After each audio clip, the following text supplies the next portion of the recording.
In the heart of Galilee, nestled in the small town of Cana, a celebration of love and new beginnings was in full swing. Laughter and music filled the air as guests reveled in the joyous union of a bride and groom. The atmosphere was one of pure, unbridled happiness, a community coming together to honor a sacred commitment. Among the cheerful crowd were Jesus of Nazareth, his mother Mary, and his recently gathered disciples. They were not the center of attention, but honored guests, sharing in the simple delight of the wedding feast, their presence adding to the warmth of the occasion. The dancers moved with spirit, the food was plentiful, and for a time, it seemed the joy would be as endless as the celebration itself. But then a quiet panic began to ripple through the festivities. Behind the scenes, a crisis was unfolding. The servants, their faces etched with worry, stared at the large, empty wine jugs. The lifeblood of the party had run dry. An embarrassing and significant social misstep for the host family. Mary, with her keen and compassionate eye, noticed the servants' distress and the subtle shift in the mood. She understood the predicament immediately. With a calm and trusting demeanor, she approached her son, Jesus. Leaning in, she spoke a simple yet profound statement that set the stage for the extraordinary. "They have no more wine."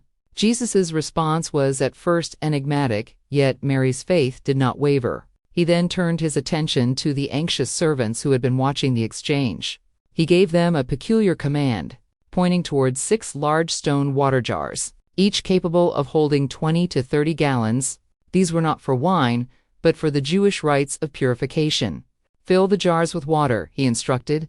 A moment of hesitation might have passed through the servants' minds, a flicker of confusion at the strange request. But there was an authority in his voice, a quiet confidence that compelled them to act. Without question, they hurried to the well, drawing water and pouring it into the massive stone containers until every single one was filled to the very brim.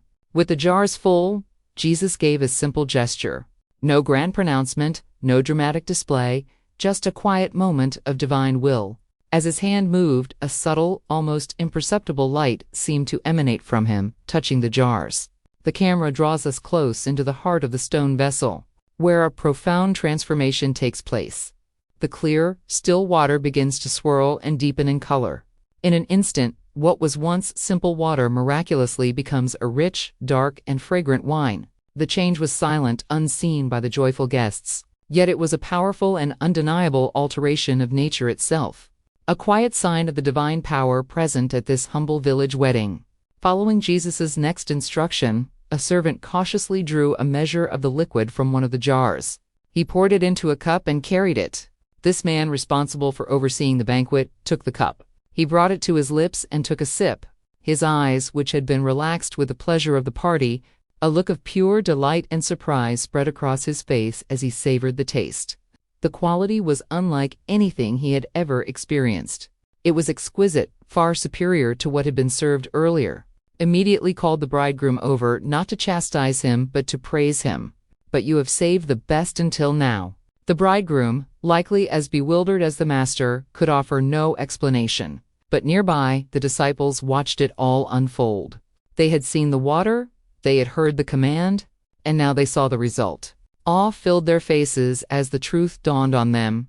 This was no ordinary act, a glimpse into the true identity of their teacher. This act at Cana was the very first of the signs through which Jesus revealed his glory.